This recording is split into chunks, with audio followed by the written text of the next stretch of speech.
Hello everyone. तर आजच्या नाश्त्यामध्ये आहे पिवळी बटाट्याची भाजी आणि प्लेन उत्तपम.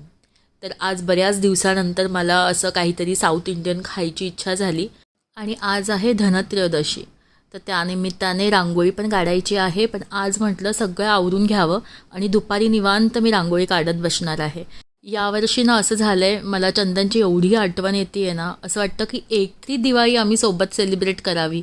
कधी तो दिवस येईल ना याची खूप आतुरतेने मी वाट बघते. आय होप की नेक्स्ट दिवाळी आम्ही सोबत सेलिब्रेट करू. अशी अपेक्षा करणं तर चुकीचं आहे, कारण कामाचं काहीही सांगता येत नाही. बट उम्मीद पे दुनिया कायम असं. त्यानंतर रांगोळी काढून घेतली आणि आज आहे ना असं काहीतरी वेगळं काढायची इच्छा होत होती.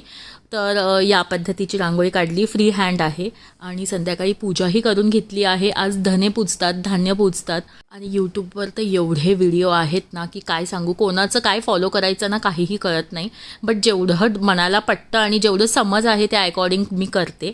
आणि इथे देवपूजा पण करून घेतली आहे. स्वामींसाठी पण हार आणला होता आणि सायंकाळी यमदीपदान पण केलं. तर अशा पद्धतीने धनत्रयोदशीचा दिवस खूप छान गेला. पुन्हा भेटूया उद्या.